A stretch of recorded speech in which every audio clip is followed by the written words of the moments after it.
Hoje eu vou falar de uma coisa que é muito bom para ser verdade, mas é verdade. Após ter ressuscitado, o Senhor Jesus apareceu a 2 discípulos que iam no caminho de Emaús. E eles estavam entristecidos e inconformados com a morte de Jesus. E iam conversando entre eles pelo caminho a respeito de tudo o que acontecera. Quando então o Senhor se aproximou deles, e eles pensaram que tratava-se de uma pessoa qualquer que os acompanhava. Não reconheceram que era Jesus. Todavia, quando eles reconheceram, ele desapareceu. Então aqueles homens ficaram pasmos e disseram um ao outro: porventura não ardia em nós o nosso coração, quando pelo caminho nos falava e nos abria as Escrituras? Indo estes, anunciaram aos outros, mas eles ainda não creram. Tudo parecia bom demais para ser verdade.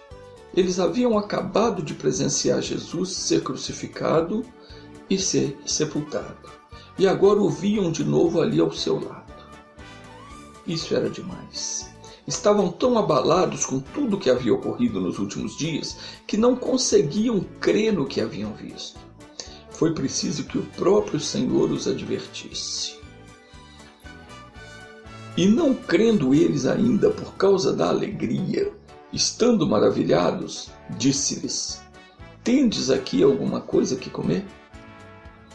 E então eles apresentaram-lhe parte de um peixe assado e um favo de mel, o que ele tomou e comeu diante deles. E disse-lhes: são estas as palavras que eu vos disse, estando ainda convosco, que convinha que tudo o que de mim estava escrito na lei de Moisés e nos profetas e nos salmos se cumprissem.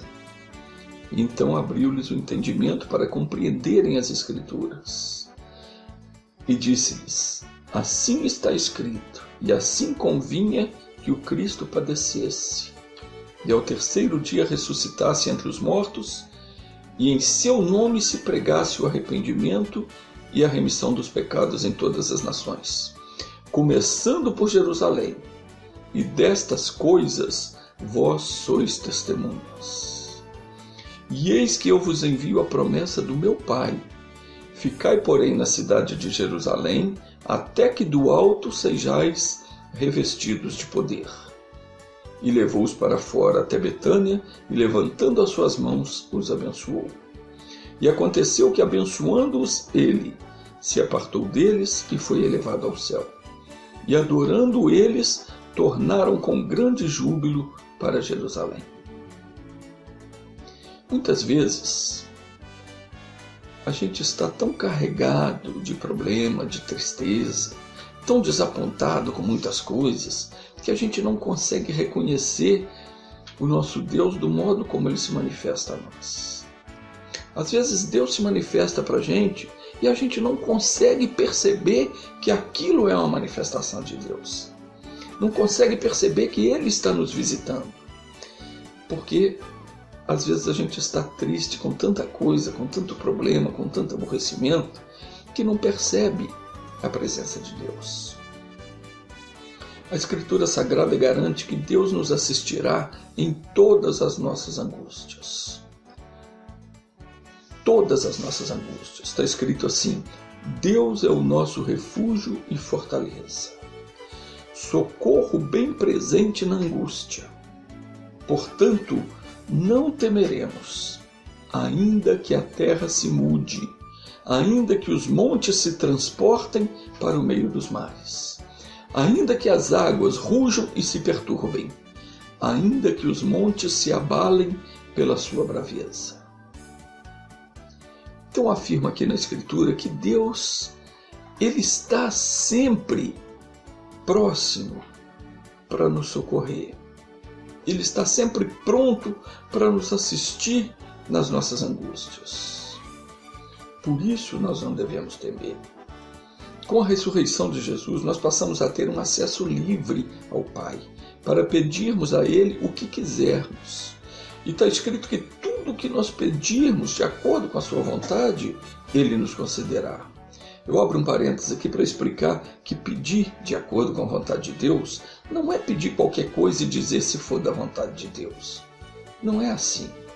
Primeiro a gente precisa conhecer qual é a vontade de Deus, para então fazer o pedido de acordo com aquilo que temos certeza que é da vontade dele. Se eu começar a pedir e falar, se for da sua vontade, então o Senhor vai me curar. Se for da sua vontade, então o Senhor vai me prosperar. Não é assim. Primeiro eu preciso saber, é da vontade de Deus me curar? É. Por que que é? Porque na Bíblia está escrito que Jesus andava por toda a Galiléia e Judéia curando os enfermos. Se ele curou um e não quer curar outro, então ele é mau. A Bíblia diz que Deus não faz acepção de pessoas. Então tanto faz um ou outro, para ele é igual. Se ele curou um cego, significa que ele quer curar todos os cegos. Todos aqueles que chegarem a ele, claro. Se você não vai a ele, não tem como. Se Deus curou uma pessoa doente de qualquer enfermidade, ele quer curar outra também que tem a mesma enfermidade. Então isso é a vontade dele. É isso que a gente precisa fazer. Conhecer qual é a vontade de Deus. E a Bíblia que mostra qual é a vontade de Deus. Isso está revelado na Bíblia. Então quando a gente lê a Bíblia, não é tudo que está escrito ali. É aquilo que Deus falar com a gente. Você está lendo, alguma palavra te chama a atenção, aquilo toca no seu coração. Aquilo ali é uma coisa que Deus está revelando para você. Ele está dizendo, isso é para você. Isso eu estou te prometendo, isso é seu. Então você toma posse daquilo. Quando você for orar, você sabe exatamente que você pode reivindicar aquilo ali que foi revelado para você, porque é o seu direito.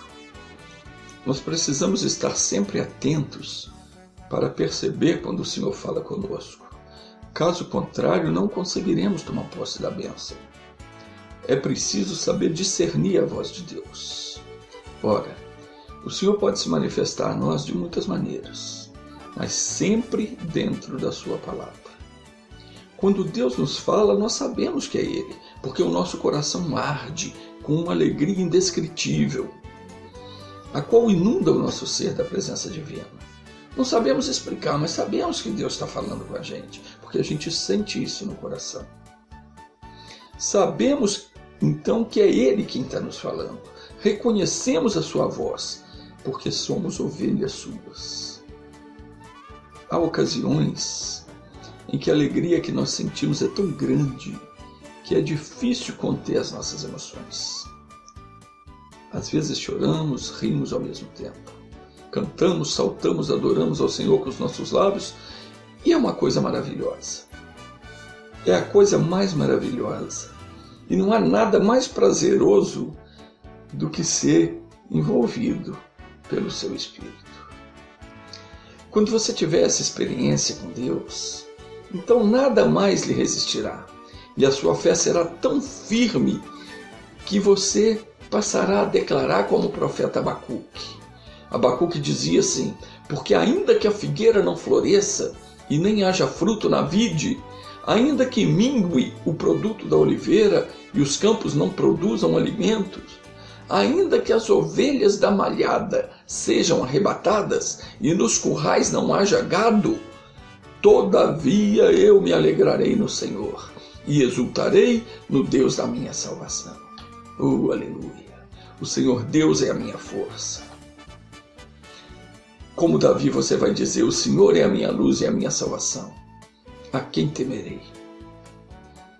O Senhor é a força da minha vida. De quem me recearei? Deus te abençoe.